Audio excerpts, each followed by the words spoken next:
আসসালামু আলাইকুম।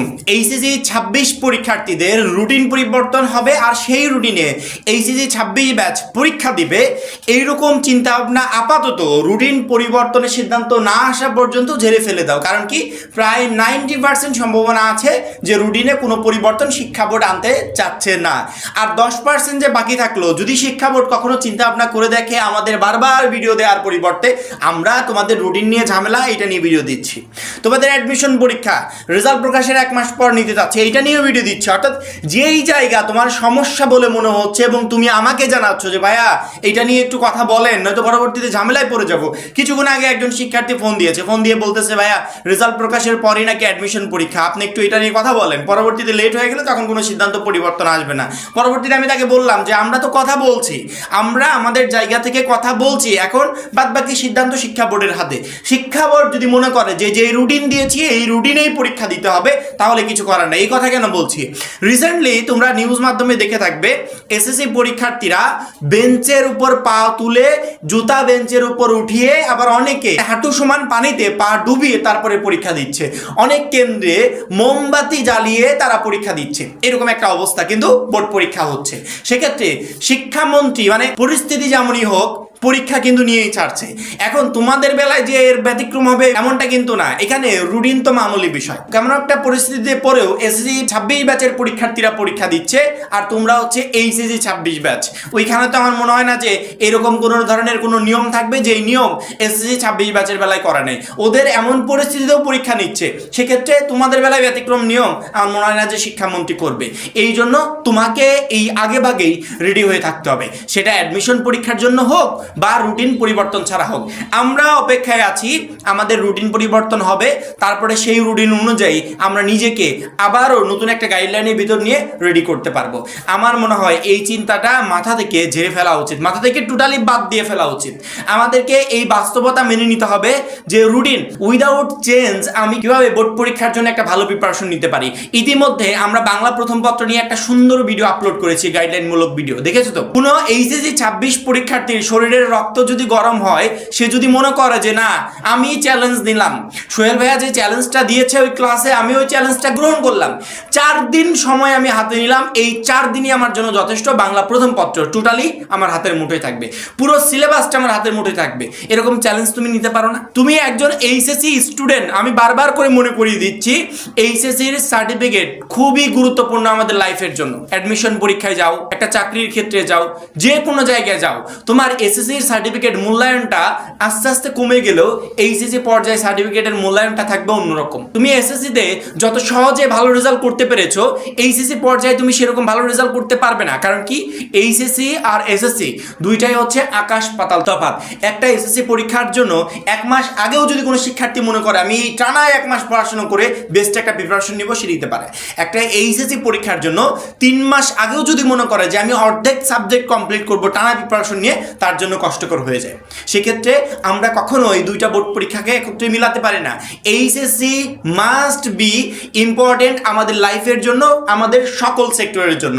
এই জন্য এইচএসসি পরীক্ষায় যে কোনো মূল্যে ভালো একটা প্রিপারেশন নিয়ে পরীক্ষার হলে যেতে হবে, ভালো একটা রেজাল্ট আমাকে করতে হবে। এবং এই ভালো রেজাল্ট করতে, ভালো প্রিপারেশন নিতে আমাদের রিসেন্টলি আপলোড হওয়া গাইডলাইন ভিডিওগুলো তোমাকে প্রচণ্ড পরিমাণে হেল্প করবে। ইতিমধ্যে suggestion, PDF, short suggestion, short syllabus, যা যা প্রয়োজন টোটালি এভরিথিং দেওয়া হয়ে গেছে, সব কিছু রেডি, সব দিয়ে দিয়েছি।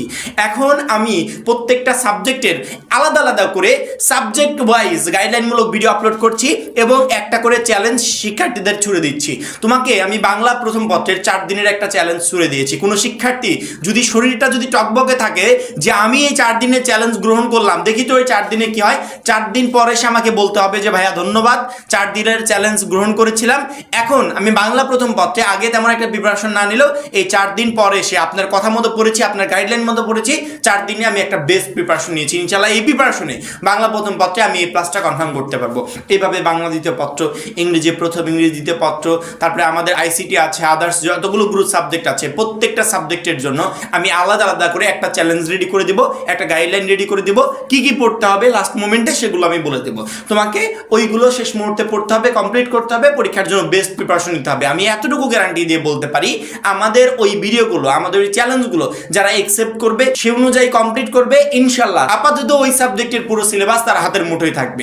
যারা এখন আমাদের বাংলা প্রথম পত্রে সেই ভিডিওটা দেখা নাই, আমি এই মুহূর্তে স্ক্রিনে দেখাচ্ছি, এই ভিডিওটা একটু কষ্ট করে দেখো এবং এই ভিডিওর লিঙ্কটা আমি ডিসক্রিপশনেও দিয়ে রাখবো, চাইলে ওই লিঙ্কে ক্লিক করেও তোমরা দেখতে পারবে। লাস্ট মোমেন্টে আমরা যারা এখনো সময় নষ্ট করছি, বিভিন্ন অজুহাত দিচ্ছি, তাদেরকে আবারও মনে করিয়ে দিচ্ছি এইটা এইচএসসি পরীক্ষা, এসএসসি না, এইচএসসি পরীক্ষা। এইচএসসি পরীক্ষায় প্রতি বছর সেটা শর্ট সিলেবাস থাকুক আর যেমন সিলেবাসে থাকুক বা সাবজেক্ট ম্যাপিং থাকুক, যেই বছরই যেরকমই হয়েছে মিনিমাম 4 লক্ষ শিক্ষার্থী ফেল করেছে। পরীক্ষা যেমনই হয়েছে 4 লক্ষ শিক্ষার্থী ফেল করেছে। আর এই বছর তো একটু আলাদা রকম পরীক্ষা হবে, বিভিন্ন নতুন নতুন নিয়মের মধ্যে দিয়ে আমাদেরকে পরীক্ষায় অংশগ্রহণ করতে হবে। সেই জায়গা থেকে আমরা অবহেলা যদি করি এখন পর্যন্ত, এখনো যদি মনে করি যে সামনে সময় আছে, আমি 2 দিন পর, 4 দিন পর, 1 সপ্তাহ পর প্রিপারেশনটা শুরু করি, সেক্ষেত্রে কি পরিমাণ ফেল আসতে পারে একটু চিন্তা করে দেখো।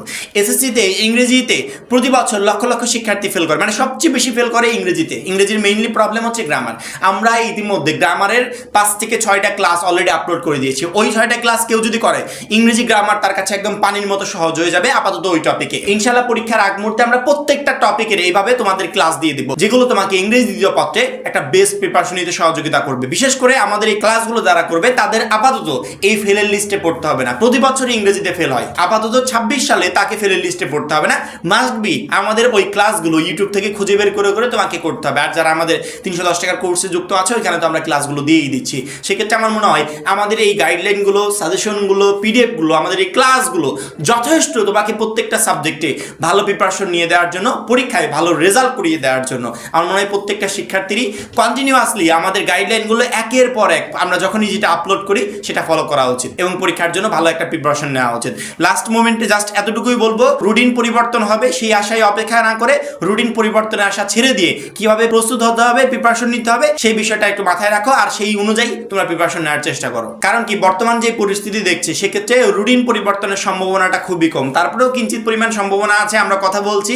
শিক্ষা বোর্ড যদি এই বিষয়ে কোনো সিদ্ধান্ত নেয়, আমরা তো আছি, ইনশাআল্লাহ তোমাদের হয়ে কথা বলতে থাকবো এবং সিদ্ধান্ত পরিবর্তন হলে সেটাও ভিডিওর মাধ্যমে তোমাদেরকে জানিয়ে দেবো। আশা করি প্রত্যেকটা শিক্ষার্থী বুঝতে পেরেছো। এখন এই পর্যন্তই। পরবর্তী ভিডিওর জন্য অবশ্যই চ্যানেলটাকে সাবস্ক্রাইব করে রাখবে। সবাই ভালো থাকবে, সুস্থ থাকবে। আল্লাহ হাফেজ।